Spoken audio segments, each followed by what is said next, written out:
Guys, welcome back to my another blog. सुबह के बज रहा है 3 और मैं सुबह सुबह जग गया हूँ अपने मिशन को कंप्लीट करने के लिए। तो आप वीडियो को लास्ट तक बने रहे और देखिए मैं कितना घंटा पढ़ता हूँ। तो सबसे पहले मेरा काम होता है पानी पीना, तो मैं हल्का पानी पी लेता हूँ। फिर नींद को भगाने के लिए मैंने यहाँ पर रखा था टॉफ़ी, तो मैं इस टॉफ़ी को खा लेता हूँ और मेरा नींद पूरी तरह से भाग जाता है। सुबह सुबह कुछ मीठा हो जाए तो दिन ही बन जाए। और इस बाहर का सीन देख सकते हैं, चारों बगल अभी अंधेरा है क्योंकि सुबह के बज रहे 3। फिर हम आ जाते हैं अपने पढ़ाई पर। तो मुझे आज पढ़ना है दिल्ली सल्तनत के बारे में।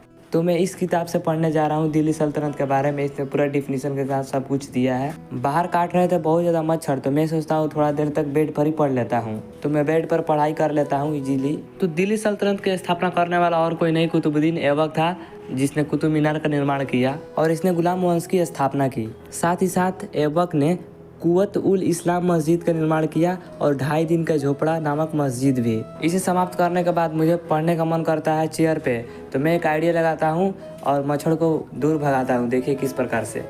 और फिर मैं पॉलिटिकल साइंस का नोट्स पढ़ने लगता हूँ 12th क्लास का। इसमें मैं पंचशील समझौता के बारे में पढ़ता हूँ, गुट निरपेक्ष आंदोलन के बारे में पढ़ता हूँ और साथ ही साथ शिमला समझौता भी। पंचशील समझौता का मतलब 5 सिद्धांतों का उल्लेख। ये इसलिए हुआ था क्योंकि चाइना और भारत के बीच शांति स्थापित करने के लिए इसे किया गया था। उस समय भारत के प्रधानमंत्री पंडित जवाहरलाल नेहरू थे। फिर शिमला समझौता इसलिए हुआ था क्योंकि बांग्लादेश में गृह युद्ध छिड़ गया था और बांग्लादेश के अधिकांश निवासी भारत में आ गए, तो पाकिस्तान इस पर गुस्सा हो गया और भारत पर आक्रमण कर दिया। तो फिर भारत ने भी इस पर आक्रमण करके पाकिस्तान को हरा दिया।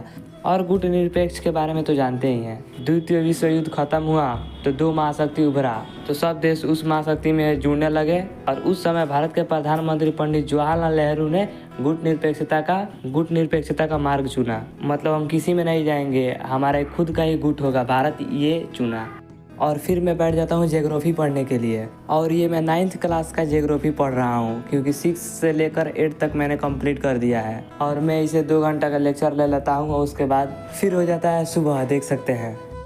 तो गाइस, नाश्ता वगैरह हम कर लेते हैं, उसके बाद से फिर हम चलते हैं पढ़ने। लेक्चर लेने के बाद मैं खुद से इसे पढ़ने लगता हूँ और साथ साथ नोट्स बनाने लगता हूँ क्योंकि नोट्स बहुत ज़रूरी है। और प्लस में रिवीजन भी कर लेता हूँ। कर्क रेखा भारत के कितने राज्यों से होकर गुजरती है? तो इसका आंसर 8 होगा। और भारत का कुल क्षेत्रफल 32.8 लाख है।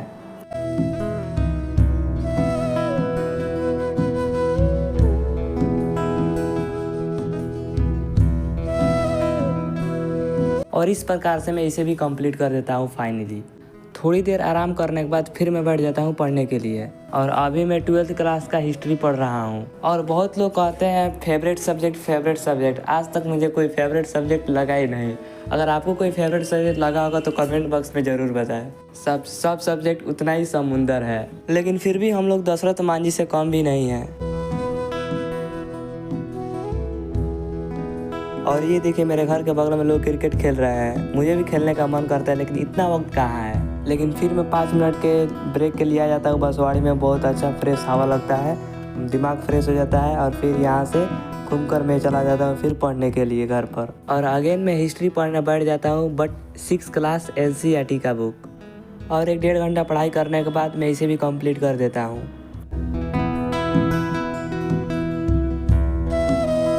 और फिर हो जाती है रात और मेरा ओनली 2 वर्क बचा रहता है। और मेरा काम ये होता है कि मैंने जो भी पढ़ा है मैं उसका रिवीजन करने बैठ जाता हूँ। जो भी मेरा दिमाग में आता है उसको लिखना चालू कर देता हूँ। ऐसे याद रहेगा कि आखिर मैंने पढ़ा कितना है और कितना याद है, ये सब यहीं पर आंक लेता हूँ।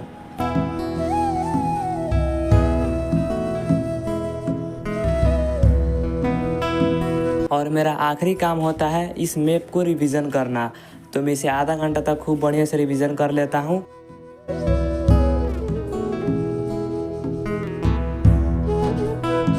तो हे गाइस, मैंने अपना पूरा पढ़ाई कर लिया है कंप्लीट।